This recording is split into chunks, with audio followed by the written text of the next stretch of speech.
The cream-colored envelope felt different beneath my fingertips. Not the usual bills or advertisements that cluttered my bedroom drawer, but something deliberately hidden, something that didn't belong. My son Marcus thought I hadn't noticed him slipping into my room earlier that morning, his footsteps careful and measured like someone trying not to wake a sleeping giant. But I'd been awake, lying in the pre-dawn darkness, listening to every creak of the floorboards as he moved through our house with suspicious purpose. Before we continue, please subscribe to the channel and let us know in the comments where you're watching from. Trust me, you'll want to follow this story to the very end. The envelope bore no name, no address, just the weight of secrets pressed between my folded sweaters where I kept my late wife's jewelry box. Sarah had been gone 3 years now, cancer taking her piece by piece until only memories remained scattered throughout our modest 2-story home. Marcus, now 24, had moved back in after her funeral, claiming he needed time to figure out his life. What I thought was grief-induced confusion was apparently something far more calculated. My hands trembled slightly as I held the envelope up to the bedroom window. Morning light filtered through the lace curtains Sarah had sewn herself, casting delicate shadows across the paper. The envelope wasn't sealed. Marcus had been sloppy in his haste, or perhaps he'd intended for me to find it. Either possibility sent ice water through my veins. Inside, 3 sheets of notebook paper were covered in Marcus's familiar handwriting. The same careful script I'd helped him perfect during countless homework sessions, now forming words that would shatter my understanding of the young man I'd raised. The first line stopped my breathing entirely. Phase 1 complete. Dad suspects nothing. Moving to Phase 2 tomorrow night. I sank onto the edge of the bed, the mattress dipping under my weight with the same protest it had made for 15 years. The bedroom felt smaller suddenly, walls closing in as I processed what I was reading. This wasn't a letter, it was a plan. Detailed, methodical, and aimed directly at destroying everything I'd worked my entire life to build. Marcus's voice drifted up from the kitchen below, humming something cheerful as he prepared his usual breakfast. The normalcy of it felt obscene now, like watching someone whistle while standing over a grave they'd just finished digging. Coffee brewing, cabinet doors closing, the refrigerator opening and shutting with its familiar mechanical sigh. Sounds of a typical Tuesday morning in the Henderson household, except nothing about this morning was typical anymore. The second page contained names, addresses, and phone numbers I didn't recognize. Financial account numbers that looked disturbingly familiar. Investment portfolio references that matched documents I kept locked in my home office safe. Information that Marcus shouldn't have known, couldn't have accessed without violating my privacy in ways that suggested weeks or months of careful surveillance. My engineering mind kicked into analytical mode, the same methodical thinking that had built bridges and designed structural systems for 30 years. If this was Phase 1 complete, what had already happened without my knowledge? What damage had been done while I slept peacefully in the room next to his, trusting in the basic decency of the child I'd raised from infancy. The floorboards above my head creaked as someone moved through the attic space. Marcus was downstairs making breakfast, which meant someone else was in my house. The realization hit me like cold steel. This wasn't a solo operation. My son had recruited accomplices for whatever scheme he'd been planning, and they'd been using our home as their base of operations while I remained blissfully unaware. I folded the letter carefully, my engineer's precision taking over where parental shock had left me stunned. Evidence needed to be preserved, analyzed, and understood before any confrontation could take place. But first, I needed to know how deep this betrayal went, how long my son had been living a double life under my own roof. The coffee smell wafted up from downstairs, rich and familiar. Marcus called out his usual "Morning, Dad," with the same cheerful tone he'd used every day since moving back home. The performance was flawless, practiced, designed to maintain the illusion that I still lived with the son I thought I knew rather than a stranger who'd been systematically planning my destruction. I slipped the letter into my bathrobe pocket. I headed downstairs, my face carefully neutral despite the storm raging in my chest. Time to discover how elaborate this deception had become. Marcus stood at the kitchen counter in his navy blue pajamas, scrambling eggs with the same meticulous attention he'd shown since childhood. Steam rose from his coffee mug, creating small clouds that dissipated against the morning light streaming through our bay window. Everything appeared normal, domestic, comfortable, precisely the way a loving son would behave toward his widowed father. "Sleep well?" he asked without turning around. his voice carrying that familiar warmth that had never failed to comfort me during Sarah's illness and the dark months that followed. The spatula moved in practice circles, eggs folding perfectly as he'd learned from watching his mother cook countless breakfasts in this same kitchen. Like a baby, I lied, settling into my usual chair at the round oak table Sarah had insisted on buying 25 years ago. The letter in my pocket felt like it weighed 50 pounds. Still, I kept my expression neutral, an old engineer's poker face developed through decades of hiding project problems from nervous clients.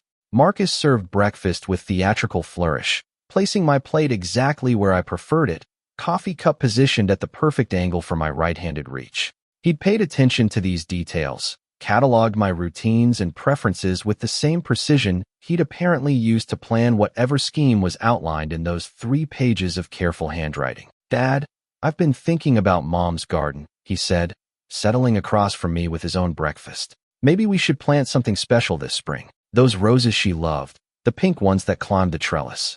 His eyes held just the right amount of wistful sadness, exactly what any grieving son should display when discussing his deceased mother's memory. The performance was masterful. If I hadn't found that letter, this conversation would have warmed my heart, made me proud of the thoughtful young man I'd raised. Instead, every word felt calculated, designed to maintain the emotional bond that kept me vulnerable to whatever manipulation he'd been orchestrating. Through the kitchen window, I watched Mrs. Peterson walking her ancient golden retriever, the same routine she'd maintained for 8 years.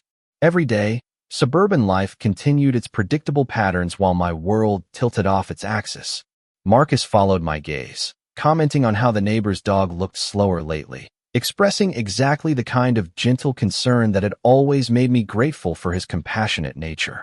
Speaking of Mom, Marcus continued, buttering his toast with careful precision. "I found some of her old financial documents yesterday while organizing the closet. Investment statements, insurance policies, that kind of thing.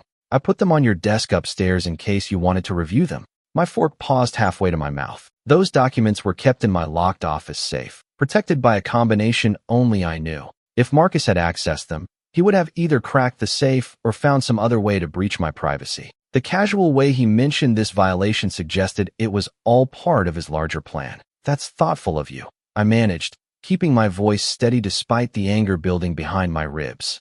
"I should probably organize all of Mom's paperwork properly." "I could help with that," Marcus offered immediately. 2 pairs of eyes are better than one, especially with financial stuff. "I know Mom kept meticulous records, but some of those investment accounts might need attention." There it was, the subtle push toward involving him in my financial affairs, giving him legitimate access to information he'd apparently already obtained through other means. I wondered how many different conversations we'd had contained similar manipulations, words designed to position him closer to my assets while maintaining the loving son persona. Marcus reached across the table to squeeze my shoulder, a gesture of comfort that had always meant the world to me since Sarah's death. Now it felt like a predator marking territory, claiming ownership of prey that hadn't yet realized it was being hunted. "You've been carrying so much alone since Mom died," he said, his voice thick with manufactured emotion. "Let me help shoulder some of that burden. It's what she would have wanted." The mention of Sarah's wishes hit exactly where he'd intended, tugging at the grief that still lived just beneath my daily functioning. Marcus knew precisely which emotional buttons to press, which memories to invoke to keep me compliant and trusting. This wasn't accidental manipulation. This was surgical precision applied to psychological warfare. My phone buzzed against the table, a text message from an unknown number, package delivered as requested. MH. Marcus glanced at the screen before I could turn it away, his expression remaining neutral. Still, I caught the brief flash of recognition in his eyes. MH, his initials. Someone was reporting to him about a package delivery, coordinating activities while maintaining the breakfast conversation as if nothing significant was happening. "Work stuff?" he asked casually, but I noticed how his attention focused on my response. "Probably spam," I replied, turning the phone face down. Two could play at this game of casual deception. "You know how these marketing companies get your number?" Marcus nodded sympathetically, but his body language had shifted slightly, more alert now, like a cat that had heard something interesting in the distance. Whatever network he'd established was communicating with him even during our family breakfast, operations continuing behind the facade of domestic normalcy. The eggs tasted like cardboard in my mouth. Still, I forced myself to eat normally, maintaining the role of unsuspecting father while my mind raced through implications. How many people were involved in this scheme? How long had they been watching me, cataloging my routines, mapping my vulnerabilities? Marcus finished his breakfast and began clearing dishes with the same helpful efficiency he'd shown for months. The perfect son, cleaning up after the family meal, caring for his aging father with apparent devotion. If I hadn't found that letter, I would have felt grateful for his presence, proud of the man I'd raised. Instead, I watched him move around our kitchen like a stranger wearing my son's face, performing a role designed to keep me blind to the danger living under my own roof. The attic ladder groaned under my weight as I climbed toward the crawl space above Marcus's bedroom. 20 minutes had passed since he'd left for his supposed job interview, whistling that same cheerful tune as he backed out of our driveway in the used Honda I'd helped him buy 6 months ago. The sound of his engine fading into suburban morning traffic had been my signal to begin investigating what I'd heard moving around up here earlier. The attic air felt thick and dusty, filled with decades of accumulated family storage and the musty scent of old insulation. Sarah's Christmas decorations sat in neat boxes along the far wall, precisely where we'd placed them during our last holiday season together. But near the access point above Marcus's room, I discovered items that definitely weren't part of our family inventory. A folding table had been set up in the narrow space, its surface covered with electronic equipment I didn't recognize. The scene included multiple laptops, external hard drives, what looked like surveillance monitors, and cable systems that snaked through holes drilled in the floor joists. Professional-grade equipment that cost far more than any unemployment benefits could cover, arranged with the precision of someone who knew exactly how to use it. My hands shook slightly as I examined the setup. One monitor displayed a grid of camera feeds showing various rooms in our house: my bedroom, the home office, the kitchen where we'd shared breakfast an hour earlier. Marcus had been watching me, recording my daily routines, studying my patterns like a scientist observing a laboratory specimen. A spiral notebook lay open beside the keyboards, filled with entries written in Marcus's handwriting, but also other scripts I didn't recognize. Subject: maintains regular schedule. 1 entry read. Safe combination observed and recorded. Banking passwords captured via keylogger software. The clinical language described me like a target rather than a father, reducing 30 years of parenting to data points in someone's elaborate con game. I photographed everything with my phone, my engineer's instincts taking over despite the emotional devastation. Evidence needed to be documented before confronting the scope of this betrayal. Each image revealed another layer of violation: screenshots of my bank accounts, copies of insurance policies, even photographs of Sarah's jewelry that I'd kept in the bedroom drawer where Marcus had hidden his letter. The sound of a car door slamming in our driveway froze my blood. Marcus wasn't supposed to return for hours, but through the small attic window, I could see his Honda parked next to my truck. His job interview had either been fake or deliberately brief, designed to give him just enough time to check on something while assuming I'd remain safely downstairs. Footsteps entered the house below, followed by voices, plural. Marcus hadn't returned alone. I remained perfectly still in the cramped attic space, listening to hushed conversation in the kitchen directly beneath my hiding spot. Did he seem suspicious this morning? An unfamiliar female voice asked. Young, probably early 20s, with an accent I couldn't place. No more than usual, Marcus replied, his tone completely different from the warm son persona he'd maintained during breakfast. Flat, businesslike, discussing me like a problem to be managed. But he's been asking more questions lately about mom's documents.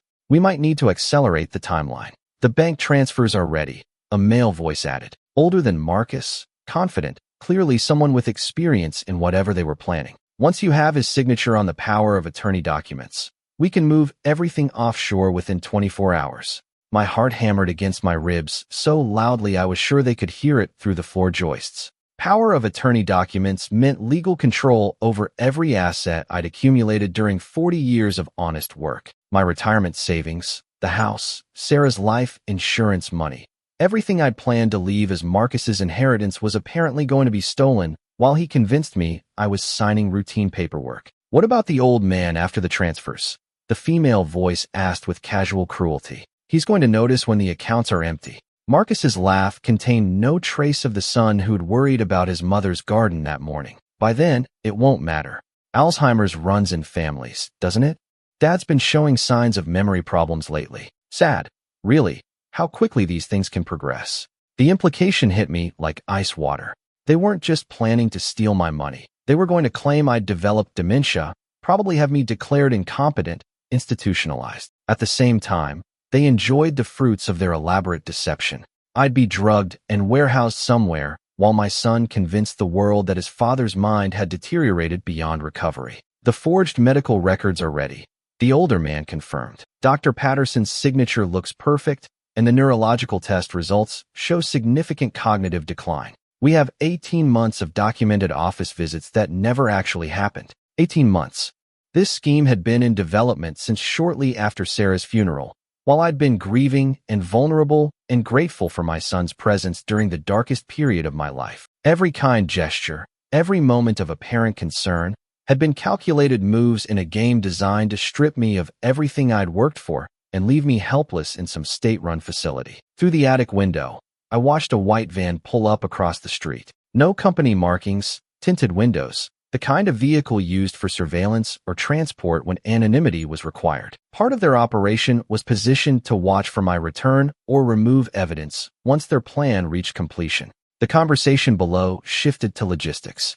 Dates, account numbers, forged documents that would make their theft appear legal and justified. Marcus's voice coordinated the details with professional efficiency, discussing my destruction as casually as someone planning a weekend barbecue. Dad trusts me completely, he said with disturbing satisfaction. He'll sign whatever I put in front of him as long as I frame it as handling Mom's estate or protecting his retirement. The old fool actually thanks me for taking such good care of him. The cruelty in those words cut deeper than any physical blow. This wasn't a desperate young man making poor choices. This was a calculated predator who'd been systematically dismantling my life while accepting my love and support. Every dinner I'd cooked, every bill I'd helped him pay, every moment of parental pride I'd felt watching him rebuild after his mother's death had been nothing but an opportunity for him to study my weaknesses. I needed to get out of the attic before they discovered my surveillance. Still, their conversation continued directly below the access point. Moving would create noise that might alert them to my presence.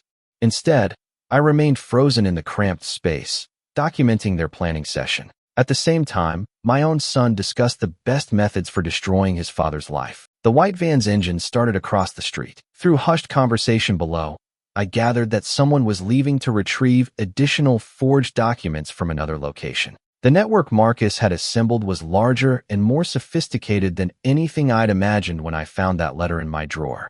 As their voices faded toward the front of the house, I realized that everything I thought I knew about my life since Sarah's death had been a carefully constructed lie. The question wasn't whether I could stop their plan.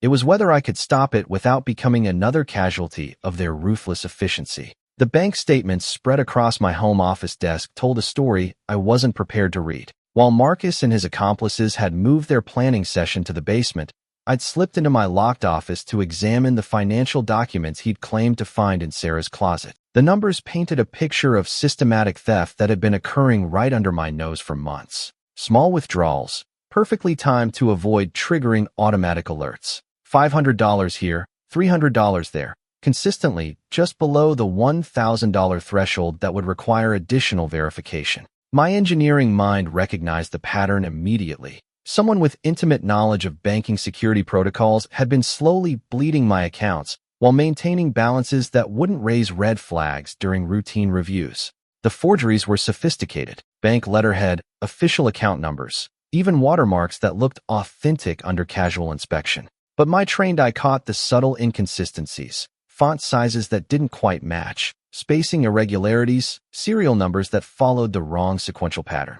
Someone had invested considerable time and money into creating fake financial records that would fool a casual observer but wouldn't survive professional scrutiny. A manila folder hidden behind my diplomas contained documents I'd never seen before. Power of attorney forms with my signature, but not written in my hand. Changes to the insurance beneficiary redirected Sarah's life insurance payout to accounts I didn't recognize. Even a will I'd supposedly written, leaving everything to Marcus with provisions that would allow him to make medical decisions on my behalf should I become incapacitated. The basement voices grew louder, their conversation drifting up through the heating vents. I moved closer to the floor register, straining to hear their planning session through the metal ductwork. The medication worked perfectly during the test run, the female voice reported with clinical satisfaction. 15 minutes after we put it in his coffee, he was confused, disoriented, and couldn't remember basic information. The video documentation makes him look like he has advanced dementia. My blood turned to ice water. They'd been drugging me, recording my reactions, building evidence of cognitive decline that could be used to support their claims about my mental competence. How many times had I felt exhausted after breakfast? How many mornings had I struggled with minor memory lapses that I'd attributed to grief and stress? Dr. Patterson's signature is perfect. Marcus's voice carried pride in his criminal accomplishment. The medical records show progressive deterioration over 18 months. Even includes brain scans that supposedly document significant neural decay. Dr. Patterson was my actual physician, the man who treated Sarah during her final months and had been monitoring my health since her death. The idea that someone was forging his medical opinions, creating false neurological evidence, suggested a network with access to professional medical equipment and expertise in document fraud. What about the neighbor woman? The older male voice asked. Mrs. Peterson has been friendly with the family for years. She might notice if the old man suddenly develops severe dementia. Already handled, Marcus replied with disturbing confidence. I've been having conversations with her about Dad's memory problems, how worried I am about his declining condition. She's been very sympathetic, even mentioned that she'd noticed he seemed more forgetful lately. The manipulation was breathtaking in its scope. Marcus had been poisoning my reputation with neighbors while simultaneously creating medical evidence of mental decline, building a comprehensive case that would make his eventual power grab seem justified and necessary. Mrs. Peterson's genuine concern for my well-being had been weaponized against me by my own son. I photographed every document in the manila folder, creating evidence that could counter their forged medical records. The real signatures versus the fake ones, the account numbers that didn't match my actual banking information, the insurance changes I'd never authorized. But I also realized that my word against their elaborate documentation might not be sufficient, especially if they succeeded in having me declared incompetent. The basement conversation shifted to timeline acceleration. The judge reviews the competency petition next Friday, the female voice reported. We need him to sign the financial documents before then, while he still appears legally capable of making those decisions. Friday was 4 days away. After months of careful preparation, their final assault on my freedom and assets would happen within the week. The competency petition meant they were seeking legal guardianship, court approval to make all decisions about my life and property because of my supposed dementia. The nursing facility has been contacted, Marcus added. Sunset Manor specializes in severe Alzheimer's patients. Once Dad's there, family visits are restricted to prevent agitation and confusion. We'll have complete control. Sunset Manor. I'd driven past it countless times, a grim institutional building surrounded by high fences and security cameras. Patients there rarely received visitors, seldom left the grounds, and often deteriorated rapidly in the sterile environment designed more for containment than care. Marcus was planning to warehouse me there while he enjoyed the life my 40 years of work had built. The cruelty was systematic, calculated to destroy not just my financial security, but my dignity and freedom. Even if I eventually proved my mental competence, months or years in an Alzheimer's facility would leave me broken, isolated, possibly genuinely damaged by the medications and institutional neglect. My phone buzzed with a text message. Unknown number again. But this time the content made my heart race. Surveillance been compromised. Moving to a secondary location. Phase 3 initiated early. Through my office window, I watched the white van pull away from its position across the street. But instead of leaving the neighborhood, it circled the block and parked near the elementary school, where it had clear sight lines to both my house and the main street. These people weren't amateurs. They had backup plans, alternative positions, the kind of operational security that suggested military or law enforcement training. The basement conversation ended abruptly. Footsteps on the stairs, voices moving toward the front of the house. I quickly returned all documents to their hiding spots, ensuring everything appeared undisturbed despite my thorough examination. If Marcus suspected I discovered their planning materials, they might accelerate their timeline even further. Marcus appeared in my office doorway, his expression returning to the concerned son persona he'd perfected. Dad, are you feeling all right? You look pale. The transition was seamless, professional quality acting that transformed him from a cold criminal back into a worried family member within seconds. If I hadn't overheard his basement planning session, this concern would have seemed genuine, touching even. Just tired, I replied, grateful that my engineering training had taught me to maintain composure under pressure. Maybe I should take a nap before lunch. That's a good idea. Marcus agreed, stepping closer with what appeared to be genuine concern. You've been working too hard lately, staying up too late. Rest is important, especially at your age. At my age. Even his expressions of care contained subtle reminders of my supposed frailty, my declining capabilities, my need for his protection and guidance. The psychological manipulation was constant, designed to make me doubt my own competence while positioning him as my salvation. I've been thinking about what you said at breakfast, he continued, about organizing Mom's financial documents. Maybe tomorrow we could spend some time going through those investment accounts. Make sure everything's properly managed. Tomorrow, less than 24 hours before they planned to present me with power of attorney documents disguised as routine estate management. My signature would hand over legal control of my life to the son who was planning to drug me into submission and warehouse me like a piece of furniture. That sounds good. I managed, my voice steady despite the terror racing through my veins. I'd appreciate your help with all that paperwork. Marcus smiled with apparent relief, the same expression he'd worn as a child when I'd helped him solve complex homework problems. But now I understood that I was the problem he was solving, and his solution involved destroying everything I'd worked for while convincing the world it was necessary for my own good. The envelope on my breakfast plate looked innocent enough, cream-colored paper, my name written in Marcus's careful handwriting, positioned beside my usual morning coffee like a thoughtful note from a caring son. But after yesterday's discoveries, every gesture from Marcus carried sinister implications. This wasn't communication. It was manipulation disguised as family affection. What's this? I asked, settling into my chair with practiced normalcy. The letter in my pocket from 2 days ago had been my first glimpse into Marcus's deception. Now I was watching the next phase unfold in real time. Armed with knowledge he didn't realize I possessed, Marcus stood at the kitchen counter, his back turned while scrambling eggs, but I could see his reflection in the window above the sink. His eyes oversaw my reaction, studying my face for signs of suspicion or concern. The performance of casual breakfast preparation was covered for intense psychological observation. Just some paperwork about Mom's estate, he replied without turning around. I found some investment accounts that need attention, and the insurance company sent forms that require your signature. Nothing complicated, but it needs to be handled soon. The insurance company forms. Exactly what I'd overheard them discussing in the basement. Documents that would redirect Sarah's life insurance payout, while appearing to be routine beneficiary updates. My hands remained steady as I opened the envelope, though my heart hammered against my ribs with enough force to shake my entire torso. Inside were 3 sets of documents, each professionally prepared with official letterheads and legal language designed to intimidate anyone unfamiliar with complex financial terminology. To most people, these would appear to be precisely what Marcus claimed: boring estate management requiring a spouse's signature to resolve minor administrative issues.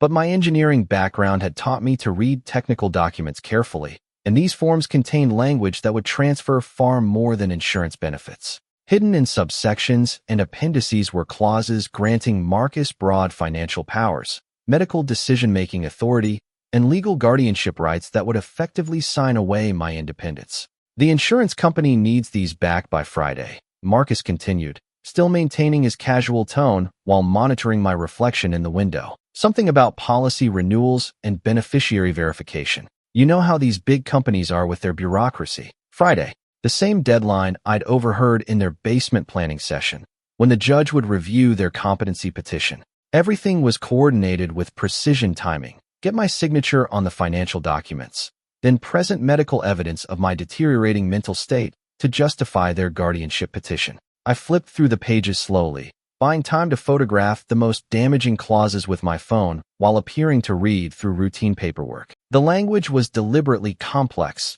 designed to hide the true implications beneath layers of legal terminology that would confuse anyone not explicitly looking for deception. This seems like a lot of paperwork for a simple beneficiary update, I commented, testing Marcus's response while continuing to document evidence. I know it's overwhelming. Marcus replied, finally turning to face me with his practiced expression of sympathetic understanding. These insurance companies make everything unnecessarily complicated, but I've already reviewed all the details with their legal department. It's just standard stuff, Dad. Nothing you need to worry about. The reassurance was calculated to exploit my trust in his competence while discouraging me from reading the documents carefully. After months of positioning himself as my protector and guide through complex financial matters, Marcus was relying on my dependence on his expertise to sign away my rights without a complete understanding. A car door slammed outside, followed by footsteps approaching our front door. Through the kitchen window, I could see that the white surveillance van had returned to its position across the street, along with a second vehicle I didn't recognize. Marcus's network was expanding their presence, preparing for whatever came next in their carefully orchestrated plan. "Are you expecting someone?" I asked, noting how Marcus's expression tightened slightly at the sound of visitors. "Oh, that's probably my friend Jake," Marcus replied with forced casualness. "He's helping me with some computer problems. I told him he could stop by this morning." Jake, the older male voice I'd heard during yesterday's basement planning session, was now arriving to provide additional pressure or witness my signature on the fraudulent documents. This wasn't a coincidence. Every element of this morning had been choreographed to manipulate me into compliance. The doorbell rang, followed by Marcus's enthusiastic greeting as he welcomed his friend into our home. Jake appeared in the kitchen doorway moments later, a man in his 40s with the confident bearing of someone accustomed to controlling situations. His handshake was firm, his smile practiced, his eyes scanning the room like a security professional assessing potential threats. "Mr. Henderson," Jake said with apparent warmth, "Marcus has told me so much about you. Sorry to hear about your wife's passing. Cancer is such a terrible thing." The condolences felt rehearsed, part of establishing rapport and emotional connection that would make me more receptive to whatever role Jake was supposed to play in this morning's manipulation. His presence transformed our kitchen from a family breakfast space into something resembling a business meeting, complete with witnesses and documentation. "Jake works in financial planning," Marcus explained, positioning his accomplice as a legitimate professional rather than a criminal conspirator. "He's been helping me understand Mom's investment portfolio, making sure everything's properly organized for tax purposes." Another layer of deception. Jake's supposed expertise would provide additional credibility to the fraudulent documents, making them seem like professional recommendations rather than theft disguised as estate planning. If I expressed doubts about signing, Jake could provide authoritative reassurance that everything was legitimate and necessary. "These insurance forms can be confusing," Jake agreed, settling into the chair beside me with practiced ease. "But I've reviewed everything, and it's all standard beneficiary management. The insurance company is just updating its systems to comply with new federal regulations." The explanation sounded plausible, precisely the kind of bureaucratic complexity that would justify extensive paperwork and urgent deadlines. Someone without financial expertise might accept this reasoning without question, mainly when supported by both a trusted son and an apparent professional. But I'd spent 40 years reading construction specifications and engineering contracts. I knew how legitimate professional documents were structured, and these forms contained red flags that no genuine insurance company would include. The beneficiary changes weren't updates. They were transfers of ownership that would redirect Sarah's death benefit to accounts controlled by Marcus and his associates. My phone buzzed with another anonymous text message, "Package secured, awaiting final authorization." Jake glanced at the screen before I could turn it away, his expression remaining neutral, but his body language shifting slightly toward alert attention. "Popular morning," Jake commented with manufactured casualness. "Lots of people are trying to reach you." The observation was a probe, testing whether I would reveal who might be contacting me or what business I might be conducting that could interfere with their plans. My response would be analyzed for signs that I suspected their deception or had involved outside parties in investigating their activities. "Probably spam," I replied, using the same excuse I'd given Marcus yesterday. "Amazing how these marketing companies get your number." Jake nodded with apparent understanding, but I noticed his attention remained focused on my phone's position and my access to outside communication. Their network anticipated that I might seek help or advice, and they were prepared to monitor or block any attempts to involve law enforcement or financial advisors. Marcus returned to the table with fresh coffee for everyone, playing the role of gracious host while positioning himself to observe both Jake's performance and my reactions.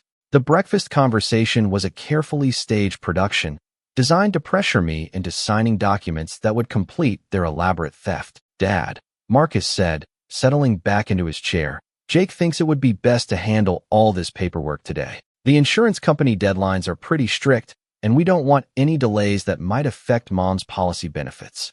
The false urgency was psychological pressure, creating artificial time constraints that would prevent me from seeking independent legal advice or reviewing the documents with appropriate care.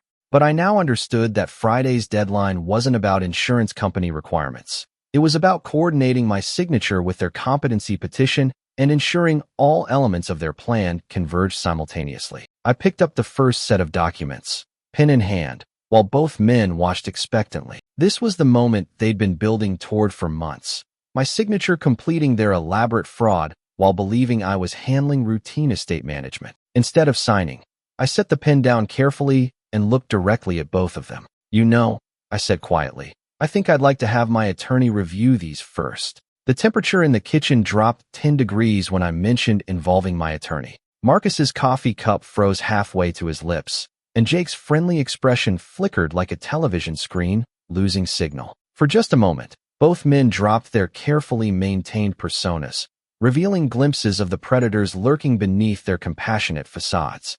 "Dad," Marcus said, his voice carrying a slight tremor despite his attempt to maintain a casual tone. "That seems like an unnecessary expense for routine paperwork. These are just insurance forms, not complex legal documents." But Jake's reaction was more telling. His eyes darted toward the kitchen window, scanning the street outside where their surveillance vehicle waited. His hand moved toward his jacket pocket in a gesture that looked automatic, professional, like someone checking for communication equipment or worse. This wasn't a financial planner concerned about delaying paperwork. This was someone calculating options and risks. "Insurance companies use pretty standard language," I replied, keeping my voice steady despite the adrenaline flooding my system. "But after 40 years in engineering, I've learned that signing anything without proper review can lead to expensive problems later." Marcus's laugh sounded forced, artificial. "You're being paranoid, Dad. Jake has already reviewed everything. Plus, we don't have time for lawyer consultations. The Friday deadline is firm." There it was again, Friday. The artificial urgency they'd created to prevent me from seeking independent advice or discovering the true nature of their documents. But their insistence on immediate signature was revealing the desperation beneath their careful planning. "Why don't I call the insurance company directly?" I suggested, reaching for my phone, "just to confirm the deadline and make sure I understand what I'm signing." Jake's hand moved faster this time, reaching across the table to cover my phone before I could dial. "Mr. Henderson," he said, his professional mask slipping to reveal something more challenging underneath. "I wouldn't recommend calling during business hours. These customer service representatives don't understand the technical details of estate planning." The physical contact was a line crossed. This wasn't a financial advisor offering gentle guidance. This was someone preventing me from seeking independent verification of their claims. Marcus shifted uncomfortably in his chair, apparently not expecting Jake to become overtly controlling so quickly. "Actually, Dad," Marcus interjected, trying to regain control of the situation, "Jake's right. I've already spent hours on the phone with the insurance company. They explained everything in detail. Calling again would create confusion." But I was studying Jake's face now, seeing details I'd missed during his initial performance. Small scars near his hairline, the kind that might come from physical altercations. Hands that showed calluses consistent with manual labor rather than office work. Most telling was a slight bulge beneath his left armpit that suggested a shoulder holster. This wasn't a financial planner. This was hired muscle disguised as professional assistance. "I appreciate everyone's concern," I said, gently moving my phone away from Jake's reach, "but I'm still going to have my attorney review these documents. It's nothing personal, just good business practice." The silence stretched between us like a wire pulled taut. Outside, I could hear Mrs. Peterson's dog barking at something. These normal suburban sounds emphasized how surreal this kitchen confrontation had become. Three men sitting around a breakfast table, discussing paperwork that would determine whether I maintained control of my life or became a prisoner in my own existence. Marcus's phone buzzed. He glanced at the screen, and his face went pale. Whatever message he'd received wasn't good news. Jake noticed the reaction immediately, his attention sharpening like a predator sensing weakness in prey. "Everything okay?" Jake asked, but his tone suggested he already knew the answer. "We might have a problem," Marcus replied, his voice barely above a whisper. "Someone's been asking questions about the medical records. Dr. Patterson's office called. They want to schedule an appointment to discuss my concerns about Dad's memory issues." My blood turned cold. Dr. Patterson was my actual physician, the man who'd been monitoring my health since Sarah's death. If his office was calling about memory concerns that Marcus had reported, it meant their medical fraud was already in motion, building documentation for their competency petition. "What kind of questions?" I demanded, abandoning any pretense of playing along with their deception. Marcus looked trapped, realizing he'd revealed too much in front of Jake. "Just routine follow-up, Dad. I mentioned to Dr. Patterson that you seemed forgetful lately, and he wants to do some cognitive testing to make sure everything's okay." "When did you talk to Dr. Patterson about me?" I asked, my engineering mind cataloging the timeline of their deception. "I haven't authorized you to discuss my medical information with anyone." Jake intervened before Marcus could respond. "Mr. Henderson, your son is just looking out for your welfare. Family members have the right to express concerns about loved ones' health, especially when they're worried about cognitive decline." "Cognitive decline?" I stood up from the table, no longer willing to maintain the pretense of everyday breakfast conversation. "Is that your professional medical opinion, Jake? Or are you something other than the financial planner you're pretending to be?" Both men tensed at my direct challenge. Marcus's attempt to maintain his caring son persona was crumbling under the weight of too many lies and contradictions. Jake's friendly professional mask had disappeared entirely, replaced by a calculating assessment of how to handle an uncooperative target. "Dad, you're getting upset over nothing," Marcus tried, but his voice carried desperation now instead of confidence. "We're trying to help you manage Mom's estate properly. Why are you making this so difficult?" "Because nothing about this feels right," I replied, backing toward the kitchen doorway while keeping both men in sight. The urgent deadlines, the complex paperwork, the mysterious friend who happens to be a financial expert, the medical appointments I never requested. It all feels like manipulation. Jake stood slowly, his movement controlled and deliberate. "Mr. Henderson, I think you're having one of those confused episodes your son mentioned. Maybe you should sit down and let us help you work through this." The gaslighting was immediate and professional. Jake was trying to make me doubt my own perceptions, suggesting that my legitimate concerns were symptoms of mental deterioration. This was probably how they'd planned to handle any resistance. Claimed that my objections proved I was incompetent to make rational decisions. "I'm clear about what's happening here," I said, continuing to back toward the doorway. "You're trying to get me to sign documents I don't understand, under artificial time pressure, while claiming it's for my own good." Marcus's phone rang, the sound sharp and urgent in the tense kitchen atmosphere. He answered immediately, his voice hushed but audible. "What do you mean the lawyer's here?" "We didn't." "Oh God." Jake's expression turned dangerous. "What lawyer?" "Dad called his attorney yesterday," Marcus whispered, though his panicked tone made it easy to hear. "She's at the front door asking questions about power of attorney documents and competency petitions." My heart leaped with relief, but I tried not to show. I hadn't called any attorney yesterday, but someone had apparently discovered their scheme and was taking action to protect me. Perhaps Mrs. Peterson had become suspicious and contacted authorities. Maybe their surveillance network had been compromised, and law enforcement was investigating. Jake moved toward the kitchen window, peering carefully through the blinds at the front yard. "Black sedan, government plates. That's not a private attorney. That's federal." Federal. The word hung in the air like smoke from a fire that had already consumed everything combustible. Whatever network Marcus had assembled, whatever scheme they'd been operating, it was large enough to attract federal investigation. Marcus was hyperventilating now, his careful composure completely shattered. "This wasn't supposed to happen. You said the operation was secure. You said we had months before anyone noticed the pattern." "The pattern?" I asked, though I wasn't sure I wanted to know the answer. Jake ignored my question, his attention focused entirely on escape planning. "Back door, through the neighbor's yard, white van for extraction. Move now." But Marcus seemed frozen by panic. "What about the evidence?" "The computers in the attic, the forged documents, all the banking records."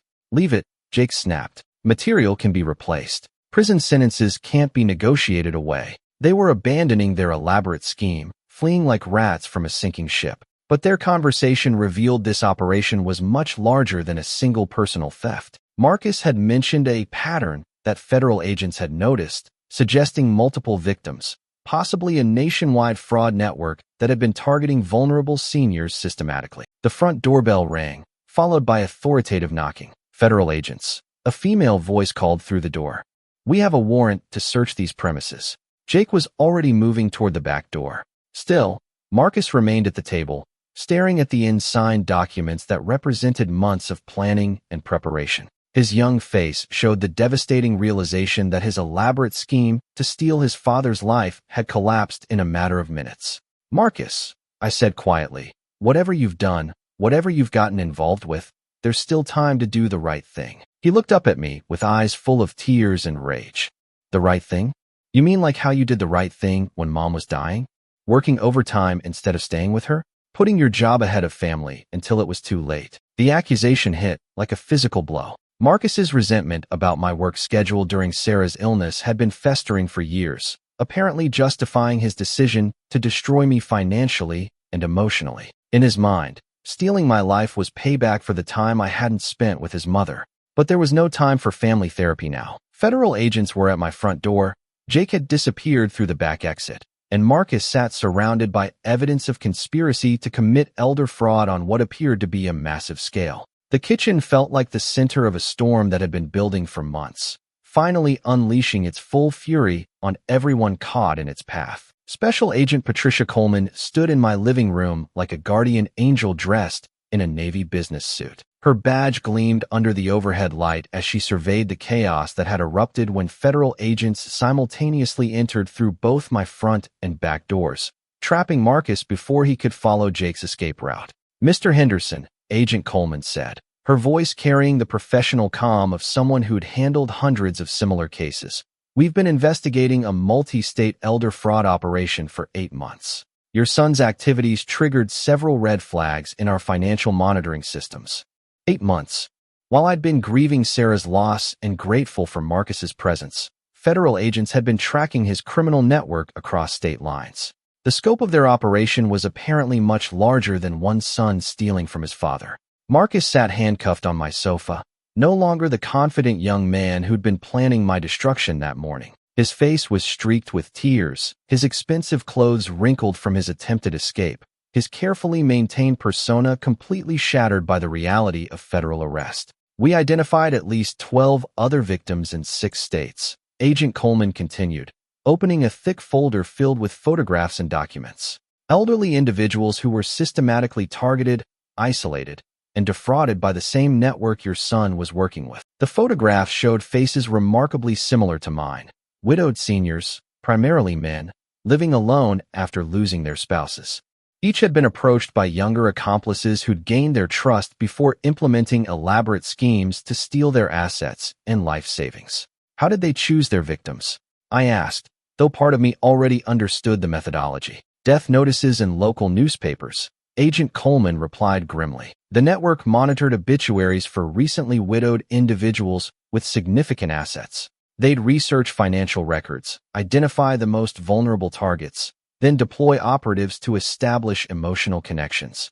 The clinical description of their hunting methods made my stomach turn. Sarah's obituary had been printed in 3 local newspapers, complete with details about our long marriage, my engineering career, and surviving family. Marcus's network had probably selected me from that published information while I was still standing at my wife's graveside. Jake Morrison isn't a financial planner, Agent Coleman added, showing me a booking photo of the man who'd been sitting at my kitchen table an hour earlier. He's a convicted fraud specialist with expertise in forged documents and identity theft. We've been tracking his movement across the Midwest for 2 years.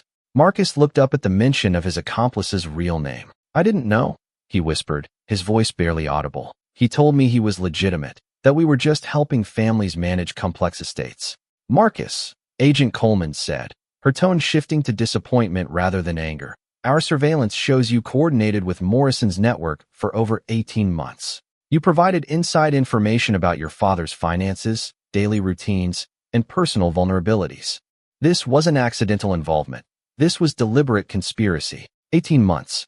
My son had been planning my destruction since shortly after his mother's funeral, using my grief and isolation as weapons against me. Every kind gesture, Every expression of concern, every moment of apparent family bonding had been calculated manipulation designed to position him for maximum theft. The medical fraud was particularly sophisticated, Agent Coleman continued, displaying forged documents that bore Dr. Patterson's signature. Morrison's network included someone with access to medical equipment for creating false brain scans and neurological test results.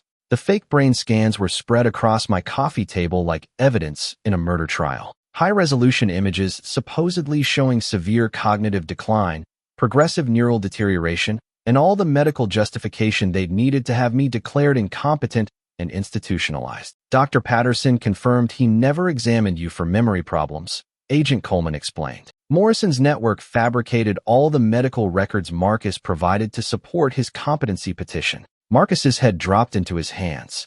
I never wanted it to go that far, he sobbed. I just needed money for the gambling debts. But once Morrison got involved, everything escalated beyond my control. The gambling debts. Finally, the truth about Marcus's motivation began to emerge. Not righteous anger about my work schedule during Sarah's illness, not philosophical disagreement about family priorities, just simple greed and addiction that had spiraled into elaborate fraud. How much did you lose gambling? I asked, though I wasn't sure I wanted to know the answer. 47,000, Marcus whispered. Prairie Wind Casino, poker games, sports betting. I kept thinking I could win it back, but the debts just kept growing. $47,000. The exact amount I'd calculated from his various emergency requests over the past 2 years.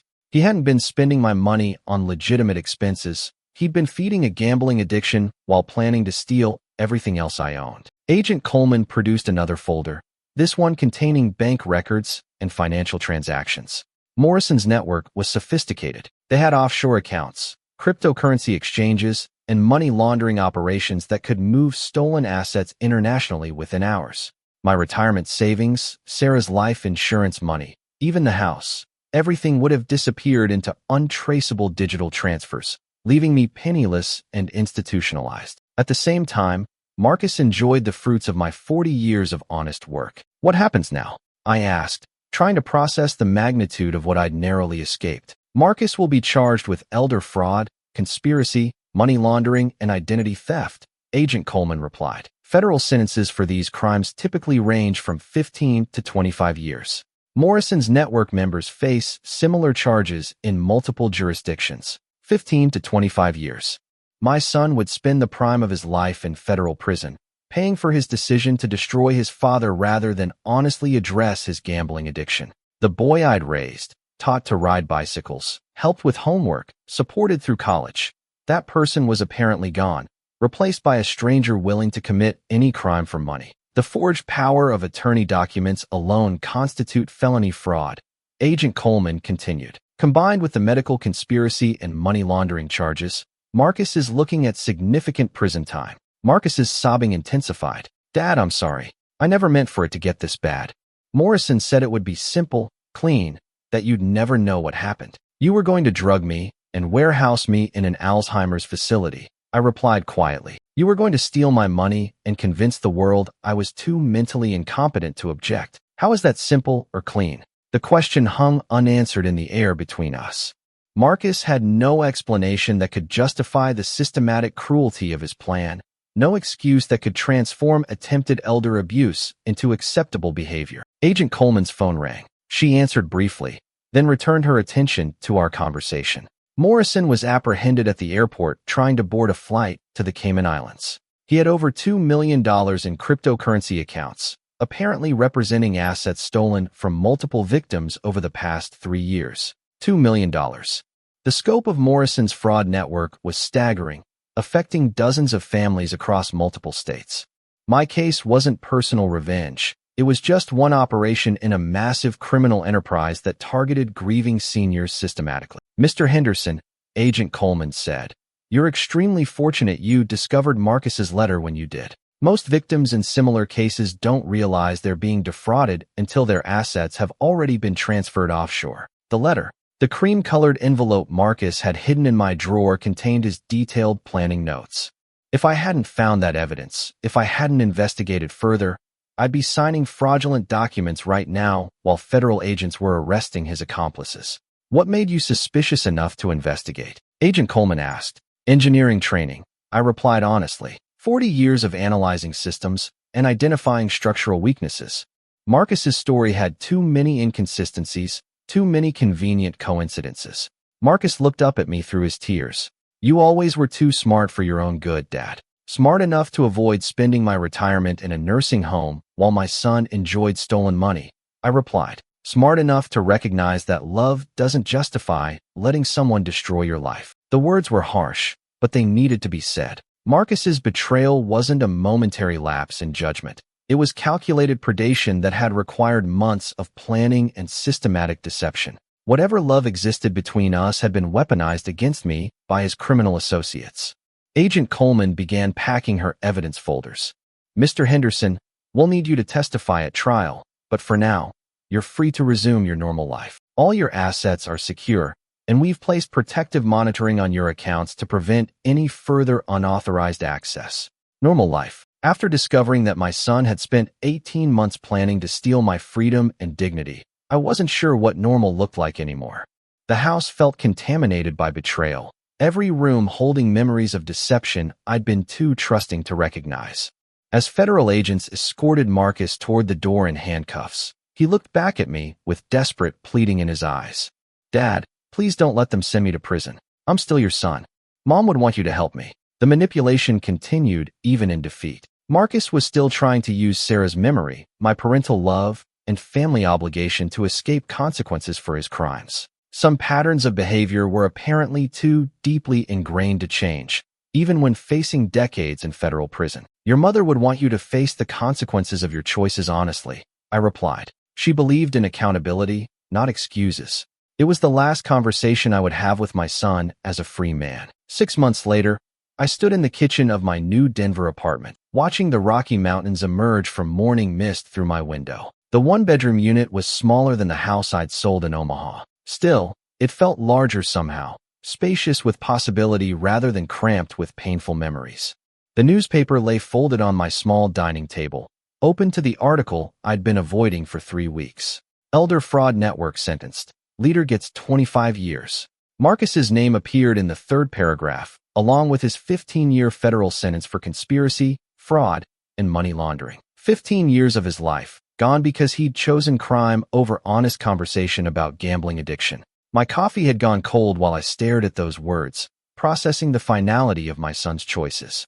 The boy who'd once built blanket forts in our living room was now prisoner number 47291 at the Federal Correctional Institution in Colorado, serving time for attempting to destroy his father's life. Some transformations were too profound to understand, too painful to accept fully. The phone rang, interrupting my dark contemplation. Cecile's familiar voice carried across the miles from our old neighborhood in Omaha, bringing updates from the life I'd left behind. Ray, how are you settling in out there? Cecile asked, his tone carefully neutral. He'd been checking on me regularly since the trial, monitoring my emotional recovery with the same attention he'd once applied to crime scenes during his police career.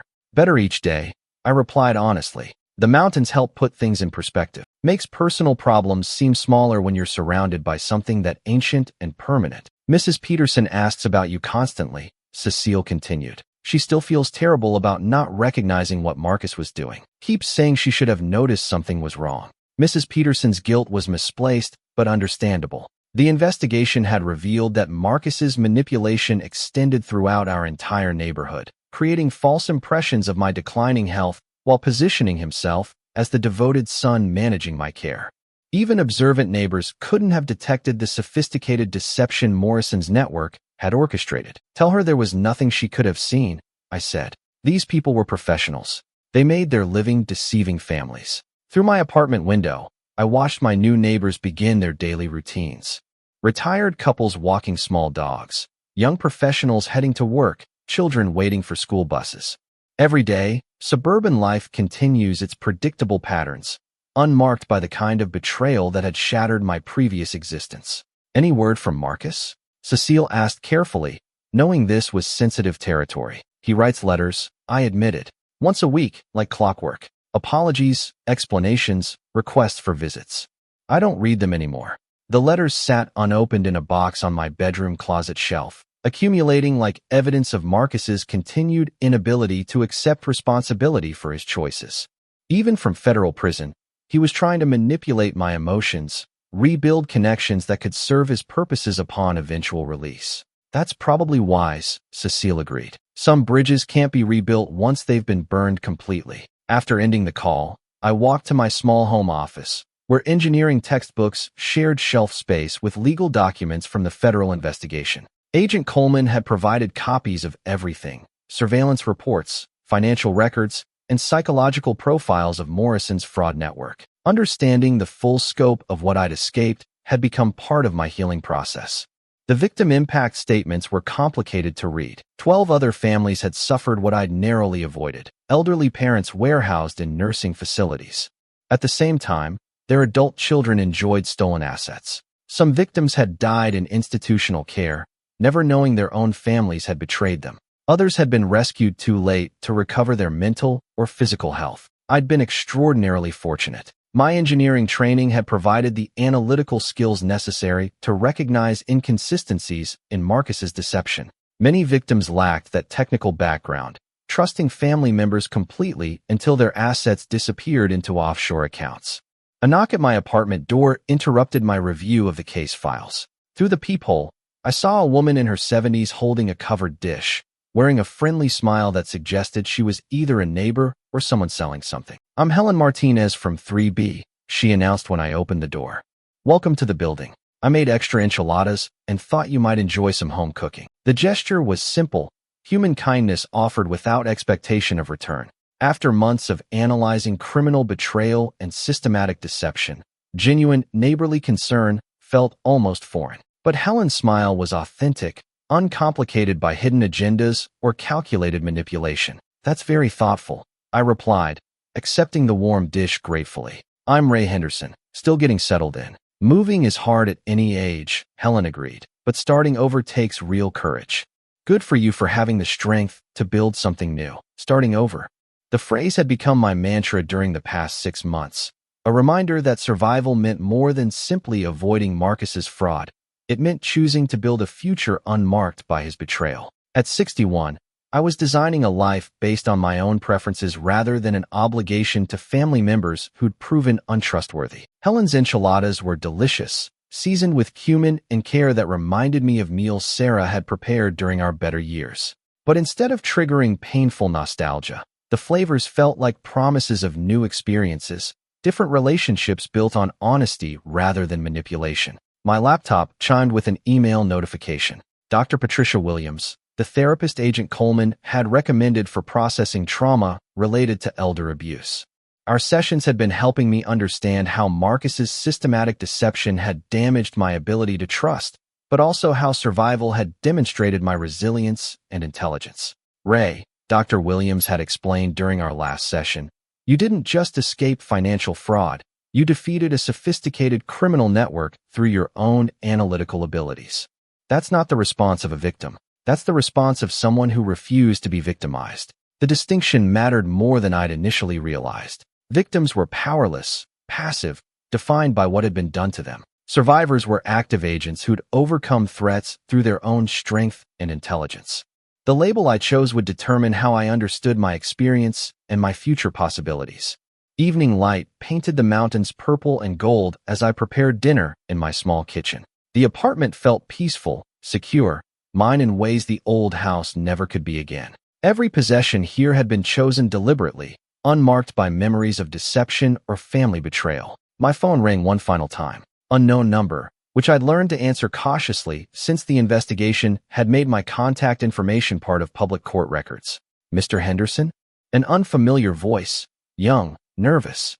"This is David Chun from the Federal Bureau of Investigation. Agent Coleman asked me to contact you about participating in our elder fraud prevention program." The FBI had developed educational presentations for senior communities, using testimonials from survivors to help others recognize and avoid similar scams. My experience with Marcus's network had become a case study in successful resistance to sophisticated fraud operations. "We'd like you to speak at senior centers about recognizing manipulation tactics," Agent Chin continued. "Your analytical approach to identifying deception could help other families avoid what you went through." The invitation was an opportunity to transform my painful experience into something useful for others.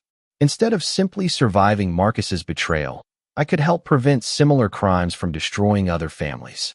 My engineering background and survival story could become tools for protecting vulnerable seniors. I'd be honored to help, I replied, surprised by the strength in my voice. The work wouldn't bring Marcus back or repair our relationship. Still, it could prevent other parents from discovering that their children had become predators. Some forms of healing involved helping others avoid the same wounds. As Denver's lights began twinkling in the valley below, I realized that starting over hadn't meant forgetting the past. It had meant choosing how to use difficult experiences constructively rather than allowing them to define my future as tragedy. Marcus had taught me that family relationships could be weaponized by people willing to exploit love for personal gain. But Helen's enchiladas had reminded me that human connections could also be sources of genuine kindness, offered freely without hidden agendas. The difference was learning to recognize authenticity, trusting carefully but not cynically, building new relationships while maintaining the analytical skills that had saved my life. Some lessons were too valuable to ignore, even when they came at enormous personal cost. Tomorrow, I will call Agent Chun and begin preparing presentations for the FBI's fraud prevention program. My son's betrayal would become a tool for protecting other families, transforming personal trauma into public service. The mountain stood unchanged outside my window, ancient and permanent, reminding me that some things endured despite human cruelty and deception. Time would continue moving forward, carrying me toward experiences that Marcus's criminal choices couldn't contaminate or control. I was 61 years old, financially secure, mentally sharp, and finally free from obligations to people who'd proven untrustworthy. The future stretched ahead like an uncharted engineering project, full of possibilities I was only beginning to imagine. Starting over wasn't about forgetting the past. It was about refusing to let the past determine the future. Some bridges were meant to be burned, clearing space for building something better on stronger foundations.